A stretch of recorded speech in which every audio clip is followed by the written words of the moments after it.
ਜੀ ਸੱਜਣੋ, ਇਸ ਮਹੀਨੇ 11 ਦਸੰਬਰ ਨੂੰ ਪੰਜਾਬ ਦੇ ਇੰਤਹਾਈ ਫੋਕ ਸਿੰਗਿੰਗ ਦੇ ਵਿੱਚ ਮਸ਼ਹੂਰ ਗੁਲੂਕਾਰ ਮਨਸੂਰ ਅਲੀ ਮਲੰਗੀ ਨੂੰ 11 ਸਾਲ ਹੋ ਗਏ ਇਸ ਦੁਨੀਆ ਤੋਂ ਗਿਓ ਹੋਇਆ।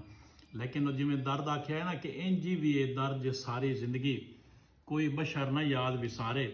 ਉਹਨਾਂ ਦੀ ਯਾਦਾਂ ਜਿਹੜੇ ਲੋਕ ਮੌਸੀਕੀ ਨਾਲ ਜੁੜੇ ਹੋਏ ਨੇ ਉਹਨਾਂ ਨੂੰ ਅੱਜ ਵੀ ਉਹਨਾਂ ਦੀਆਂ ਯਾਦਾਂ ਜ਼ਿੰਦਾ ਨੇ। ਮਨਸੂਰ ਮਲੰਗੀ ਅੱਜ ਵੀ ਮਰਿਆ ਨਹੀਂ, ਲੋਕਾਂ ਦੇ ਦਿਲਾਂ ਦੇ ਜ਼ਿੰਦਾ ਹੈ। ਮਨਸੂਰ ਮਲੰਗੀ ਮੈਂ ਸਮਝਦਾ ਕਿ ਉਹ ਗੁਲੂਕਾਰ ਹੈ ਕਿ ਫੋਕ ਵਿੱਚ ਐਡਾ ਵੱਡਾ ਨਾਂ ਕਿਸੇ ਮਾਂ ਮੋੜ ਨਹੀਂ ਜਾਵਣਾ। ਬਹੁਤ ਸਾਰੇ 1974 ਦੇ ਵਿੱਚ ਉਹਨਾਂ ਨੇ ਗਾਇਆ ਹੀ ਇੱਕ ਫੁੱਲ ਮੋਤੀਏ ਦਾ ਮਾਰ ਕੇ ਜਗਾ ਸੁਣਿਆ। ਲਗਭਗ ਉਸ ਨੂੰ ਜਨਾਬ 50 ਸਾਲ ਮੁਕੰਮਲ ਹੋ ਗਏ।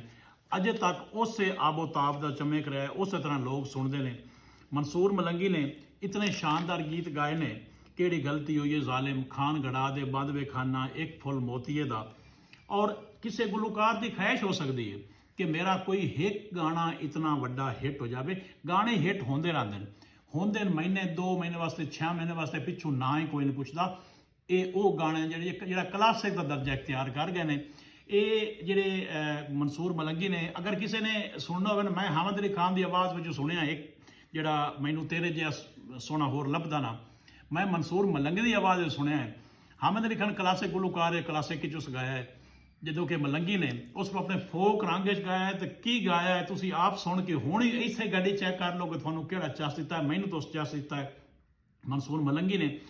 ਮੇਰੇ ਨਾਲ ਦੋਸਤ ਸਹਿਮਤ ਹੁਸੈਨ ਕਿ ਮਨਸੂਰ ਮਲੰਗੀ, ਤਾਲਿਬ ਹੁਸੈਨ ਦਰਦ, ਇਹ ਉਹ ਗੁਲੂਕਾਰ ਨੇ। ਇਹਨਾਂ ਦੀ ਬਰਸੀ ਤੇ ਨਾ ਇੱਕ ਮਿਊਜ਼ਿਕ ਦਾ ਬਹੁਤ ਵੱਡਾ ਮੇਲਾ ਹੋਣਾ ਚਾਹੀਦਾ ਹੈ ਜਿੱਥੇ ਗੁਲੂਕਾਰ ਆ ਕੇ ਗਾਵਨ ਤੇ ਉੱਥੇ ਲੋਕ ਬਹਿ ਕੇ ਸੁਣਨ।